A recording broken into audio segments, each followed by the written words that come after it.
But we want to begin right now with the latest headlines. The number of cases in the U.S. jumped again overnight to at least 102,000, with 1,600 deaths now. The U.S. now has more reported cases than any other country in the world. Nearly 45,000 of those cases are in New York State. And some good news for the tens of millions struggling because of coronavirus. Those relief checks from the federal government could be in your hands in just 3 weeks. President Trump signing a $2 trillion relief bill on Friday. And some states are resorting to more drastic measures to stop the spread. In Rhode Island, police are stopping drivers with New York plates, telling them to quarantine themselves. And Florida's governor is telling people coming to the state from coronavirus hotspots they need to self-quarantine as well. Our team is covering this story across the country and around the globe this morning. We want to begin with NBC's Erin McLaughlin in Los Angeles. This morning across the country, over 100,000 cases, more than 1,500 dead, and an all-out war against COVID-19. We go out there today and we kick coronavirus ass. The state of New York now with the grim distinction of being the epicenter of the crisis in the United States. Friday, the death toll surged from 385 to more than 500. Among the lives lost, Mount Sinai nurse Caius Kelly. He just had this infectious energy. You felt good when he was around. Friday night, all across the city, a show of appreciation for those on the front lines. As doctors continue to warn, the system's overwhelmed. It's like a war zone. We're in a war with very limited resources. And a scramble to build makeshift morgues and field hospitals. New York Governor Andrew Cuomo to NBC's Lester Holt. I hope this whole facility, Lester, stays empty. And we built it for nothing. But you don't believe that's going to be the case? The numbers don't say that's going to be the case. In California, it's all hands on deck. Every minute is a minute lost. And a dire warning from officials. Los Angeles is just days away from the kind of crisis engulfing New York. This weekend, the USNS Mercy is expected to open, providing much-needed support to non-COVID-19 patients. As impressive as this ship is, it represents only a fraction of the city's needs. It has 80 ICU beds. LA officials estimate they need 3,000. New Orleans, too, emerging as a hotspot in the pandemic. NBC's Blaine Alexander. Now, with the cases here in Louisiana growing faster than anywhere else in the world, the reality is that there are just not enough tests to confirm every case. In Miami, a mandatory curfew. Orders to stay off the streets from 10 p.m. to 5 a.m. It is growing quickly. I mean, every time I go into work, we have at least a few more cases. Now there's a statewide ban on vacation rentals, in addition to a mandatory 2-week quarantine for anyone arriving from Louisiana and New York. In Rhode Island, police stopping cars with New York plates. Right now, we have a pinpointed risk that we need to address, and we need to be very serious. And that risk is called New York City. That was NBC's Erin McLaughlin reporting. And also this morning, hospitals across the country should hopefully be getting more ventilators after President Trump, under pressure, officially invoked a little-used power of the presidency to get a major automaker to pitch in. But that automaker says they were already on it. NBC's Kelly O'Donnell is at the White House with the very latest on that. Kelly, good morning to you. Good morning, Kristen. Despite the president's reluctance early on, he is now using the federal government's power to manufacture more ventilators and buy more where available over the next 3 months. A tight timeline, given the number of serious illnesses from coronavirus continues to rise in hotspots around the country. President Trump moved from talk to action on forced manufacturing of medical equipment. Ventilators are a big deal. After 9 days of discussing the Defense Production Act powers, Friday, the president finally used it when he says negotiations with General Motors to build ventilators hit a roadblock. We didn't want to play games. If they don't treat you right, I don't call. In a remarkable turnaround, the president, who had insisted last week the federal government is not the nation's shipping clerk. We have to get these people on board. We're not looking to get into a big deal on price. Now says the U.S. government can order ventilators to supply states and allies. If we do not need them, that would be wonderful. We can help a lot of great people all over the world. We can help them live. Bristling at demands and complaints from some governors, Mr. Trump made known his expectations. I want them to be appreciative. As the virus spreads and deaths climb, the president backed off his push to ease restrictions by Easter Sunday, saying he will consult medical experts. Life, and it's your safety. And if we need more time, they're not going to have a problem waiting it out. The president was surrounded by Republican leaders as he signed the largest relief package in U.S. history. Democrats were not invited to attend. I want to thank Republicans and Democrats. Today, President Trump heads to Norfolk, Virginia to send off a Navy hospital ship. NBC's Courtney Cubie. The next time the USNS Comfort is scheduled to be in port is in New York City. The 1,000 beds on this hospital ship will ease some of the burden on New York City's overwhelmed hospital system. It sends a signal when the president is able to go there and say thank you. And President Trump will return to the White House after his visit, saying he'll be very careful not to shake hands while in Norfolk. And General Motors is saying that it is working around the clock tirelessly and had been already agreeing to do this work when the president invoked the Defense Production Act. They hope to have in their Kokomo, Indiana production facility 10,000 ventilators made each month. Kristen? A lot of hospitals eager to see that equipment soon. Kelly O'Donnell, thank you from the White House. Meantime, there is some hopeful news this morning in the fight against the coronavirus. The FDA has approved a new test that could give patients results in as fast as 10 to 15 minutes, helping to pinpoint the rapid spread of this outbreak. 50,000 tests a day are expected to be delivered as soon as next week. The agency is also expediting the use of an experimental new treatment that uses the blood plasma from recovered coronavirus patients to treat those who are seriously ill. As we've been reporting, New York City has become the epicenter of this outbreak. We want to bring in Syra Madad. She is the Senior Director for the System-Wide Special Pathogens Program for New York City Health and Hospitals. She's been working for years to prepare that city for a health emergency. She's also featured in the Netflix documentary Pandemic, where she predicted something like this could be in our future. What worries me is that it just takes one person to start an outbreak. We're basically human incubators. We can host a number of different diseases. It's just a matter of time where the next pandemic is going to start. We just don't know where or how, but we know it will.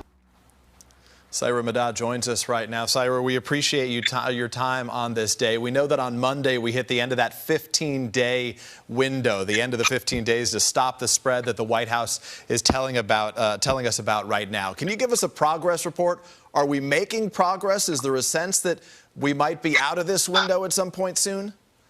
Well, we're still very early on in this epidemic here in the state of New York, and we're obviously not alone. What's going to happen here is going to happen in major cities throughout the country just in a matter of days to weeks. And so a lot of these cities are not far behind New York City. So you're seeing what's happening in New Orleans, you're seeing what's happening in Miami and other areas like Dallas. And so, you know, we are obviously the epicenter today. Tomorrow is going to be another city. And we just need to make sure our first and foremost priority is making sure that our frontline staff have the resources and equipment that they need. And it is coming in, but we just need to continue to advocate for it and get more of it, because it's not a matter of just a one-time injection. This is something that needs to continuously happen. And following up on the question about the timeline, of course, we've heard President Trump talk about the fact that he would like to reopen at least parts of the economy by Easter Sunday. He seemed to back off of that a little bit yesterday, as our Kelly O'Donnell noted. But can you put this into perspective, Syra? What is the risk of reopening things too quickly? Well, if we open the economy sooner and basically back down on social distancing, what you're going to see is much higher morbidity and much higher mortality associated with coronavirus disease, and an even more taxed healthcare system. Right now, healthcare systems are being overwhelmed, not just here in the state of New York, but obviously across the nation. You're seeing more and more cases pop up. And what's going to happen is that they're going to continue to become very, very overwhelmed. So when people need to seek care, not just for coronavirus disease, but for other health alignments that are still existing in today's world. People are still having babies, people are still getting in car accidents, heart attacks. We won't be able to provide great services for everything else that's going to be coming through those doors. So we need to make sure that we are not overwhelming healthcare systems. Syra, we know that teams, emergency responders have been preparing for a pandemic like this for years, but now we witness the scramble to try to get those supplies that they need urgently right now. How were we caught so short when it comes to tests and PPE, personal protective equipment, and all the items that those first responders, nurses, and doctors need right now? Well, at the end of the day, we rely on a just-in-time, supply chain when it comes to healthcare services. We don't keep a surplus of 4 or 5 months of personal protective equipment or equipment and supplies. You have enough resources that you need for a given time period. And it makes sense because obviously you don't want to waste resources if you don't need it. So it's the just-in-time economy and supply chain that we work towards. And so when instances like this happen, it's hard to predict how aggressive they're going to be or what their impact is. And so by the time you want to order more supplies, you have what you call even hoarding, not just shortages, but hoarding of equipment and supplies happening around the nation. And this is not something new. We saw this in H1N1. We saw this in Ebola, where people are ordering more than they need. And so those folks that actually need it, it's a backlog. Syra Madad, we appreciate your expertise and your time this morning. Stay safe and healthy. Thank you. Now, as we mentioned earlier, police officers nationwide are putting their lives on the line, as they always do. But this time, it's to make sure people obey government orders to stay home and to keep at a distance while they're outside. NBC's Kathy Park is in Studio 1A with that part of our coverage. Kathy, good morning to you. Kristen, good morning. As we continue to stay apart to help slow the spread of the virus, officers are patrolling the streets to enforce social distancing. It appears a crackdown is working in some places, but the message isn't getting through to everyone.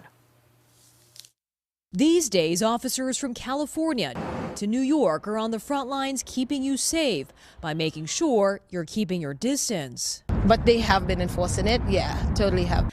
That means breaking up large gatherings, crammed parks, and even monitoring businesses with growing lines. There is no congregating allowed. A ramped up response after crowds were seen defying federal health guidelines. Due to the current health emergency, members of the public are reminded to keep a safe distance of 6 feet from others. In New York City, the epicenter of the outbreak in the U.S., people are searching for relief from the indoors, heading outside for fresh air or some exercise, but reminded to play it safe. I think people are pretty good at keeping their distance from each other. Everybody has the same goal in mind, to not spread it. Mayors across the country giving police the lead on enforcing the rules, even if that means patrolling from hundreds of feet in the air. That if we see people in groups, we're going to break them up. If we see a place that's too crowded, we're going to get people to disperse. They will be issuing warnings and shutting down all repeat offenders. Here in New York City, to give people some more options to spread out, several blocks have been closed off to traffic so pedestrians can move freely. But during this outbreak, more officers are getting sick too. More than 500 uniformed members of the NYPD tested positive for COVID-19. A sobering reminder of the risks of policing during a pandemic. I appreciate them. I appreciate them a whole lot. And if crowding continues to be an issue here in New York City, Mayor Bill de Blasio has said parks could be the next to close. A decision on that will be made tonight. Kristen, Peter? All right, Kathy Park, thank you for that report from New York. Normally at this time of year, the race for 2020 would be at a fever pitch with candidates crisscrossing the country asking for your vote. But in light of the coronavirus, the campaigns are looking a lot different these days, obviously. NBC's Geoff Bennett has much more on that and what the candidates are trying to do about it. Geoff, good morning. Hey, Peter, good morning to you. The coronavirus pandemic has temporarily transformed nearly every aspect of American life, including the race for the White House. Virtual campaigning is now the new norm for Bernie Sanders and Joe Biden. And with President Trump seizing the national spotlight day by day from the White House, the Democratic candidates have had to find new ways to connect with voters. While the remaining 2020 presidential candidates are used to seeing adoring crowds on the campaign trail, the coronavirus pandemic has forced them to find new ways to connect with voters. For President Trump, daily briefings are now his daily substitute for campaign rallies. We've done one hell of a job, and it's lucky that you have this group here right now for this problem, or you wouldn't even have a country left. The president, who initially downplayed the virus's impact, boosting his re-election bid by blanketing the airwaves, with the leading Democratic candidate left pushing for a higher profile. Former Vice President Joe Biden, like most Americans, is following the CDC guidance to stay at home, and it threatens to blunt his momentum. Biden's campaign this week installed a television studio in his basement to help step up his public presence. I'm chomping at the bit, but I am where I am, and I hope to be the nominee of the Democratic Party, and I hope I'm able to get my message across as we go forward. Biden now holds virtual press briefings, appeared on a digital edition of Jimmy Kimmel. Are you able to stay away from people during this time? Well, I'm not officially quarantined, but I'm trying to follow the rules here. Even hosted a virtual happy hour. None of us want to be cooped up in our homes. Meantime, Biden's lone competitor, Senator Bernie Sanders, is signaling he's pressing forward despite trailing in the delegate count. This week, he held a virtual town hall. Sanders perhaps remaining in the presidential race for months to come, since now more than a dozen states have postponed their primary elections out of fear that in-person voting right now could spread the virus. Now, even though Joe Biden has opened up a nearly insurmountable delegate lead over Bernie Sanders, Sanders says he's actively pursuing the Democratic nomination, even says he wants to participate in a potential April debate if one happens to be scheduled. Joe Biden, though, says there have been enough debates. He wants to bring this Democratic primary to a quick close. Kristen, Peter? No campaign stops to go to. Geoff Bennett's here in D.C. Geoff, thank you very much this morning. Appreciate that. And we know that a lot of this can be overwhelming, but we want to make sure we're shining a light for you on some of the good news every day. Moments like this one, brave healthcare workers being cheered on for their heroic efforts. Take a look.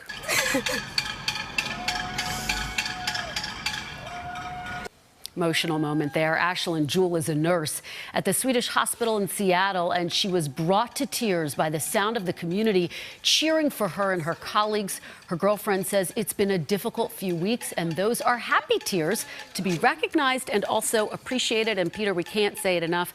These are the folks on the front line. Yeah, it gives you goosebumps. And we all across the country need to do the same and help cheer these people on, because we're going to be at this for a while. We're so grateful for them. There is a movement going on right now to help protect healthcare workers who are treating coronavirus patients with a potential shortage of masks to protect them. Some people are now taking matters into their own hands, and all they need is some cloth, needles, and thread. NBC's Kerry Sanders explains. Y ya está.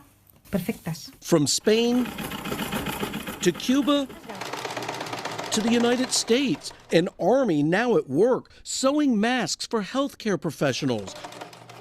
Amanda Leonard with her mom Nancy, like the iconic Rosie the Riveter from the 1940s. I think it reminds me so much of World War II. I'm a big fan of that era, and I remember seeing factories being opened and transformed to make, would make cars, and then they made airplanes, and they made war equipment.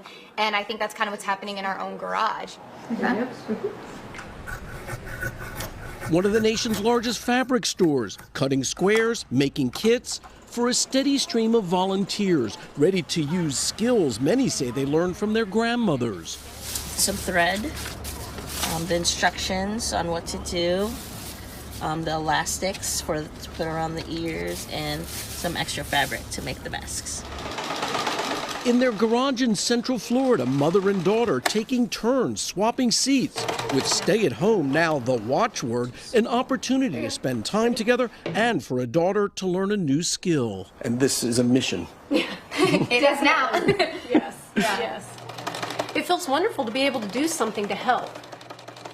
The homemade masks are not designed to replace the N95 masks, which are effective. Instead, they're supposed to go over those masks because healthcare workers are having to reuse them. They're in such short supply. Kerry Sanders, NBC News, Orlando.